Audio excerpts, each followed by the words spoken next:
Hello, আসসালামু আলাইকুম বন্ধুরা। আমি Jharna. Welcome back to my channel.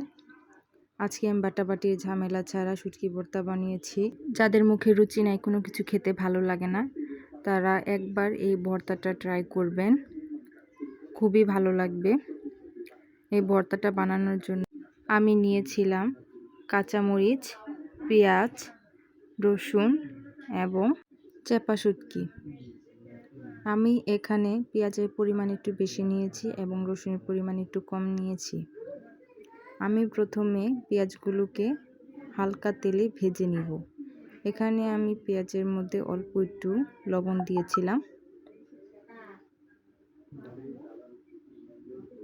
একটু লাল লাল করে ভাজবো। দেখতেই পাচ্ছেন আমার পেঁয়াজটা কেমন লাল হয়েছে। এর থেকে বেশি ভাজা যাবে না। আমি এখন পেঁয়াজটাকে নামিয়ে ফেলবো। আমি আবারও কড়াইতে অল্প একটু তেল দিয়ে চেপা শুটকিগুলোকে ভালো করে উল্টে পাল্টে ভেজে নিব।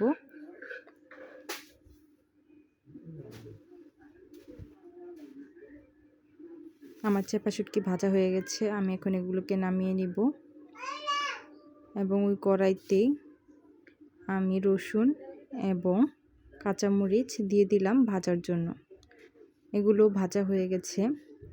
এখন আমি ভর্তাটা বানানোর জন্য প্রথমে মরিচ, রসুনকে অল্প একটু লবণ দিয়ে ভালো করে মিশিয়ে নিব। লবণটা বুঝে দিতে হবে, কারণ আমি পেঁয়াজের মধ্যে লবণ দিয়েছিলাম।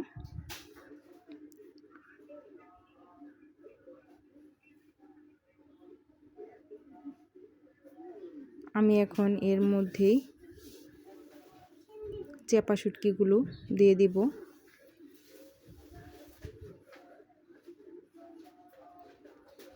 এগুলো মেশানো হয়ে গেলে এর মধ্যে ভেজে রাখা পেঁয়াজগুলোকে দিয়ে দিব এবং ভালো করে মিশিয়ে নিব। এখানে আমি এক্সট্রা কোনো তেল ব্যবহার করব না, কারণ আমি তেল দিয়ে এগুলোকে ভেজেছিলাম। আমার ভর্তাটা এখন রেডি। ভর্তাটা খেতে খুবই দুর্দান্ত হয়। ভাত কিংবা রুটি সব কিছুর সাথে খুবই ভালো লাগে খেতে ভর্তাটা।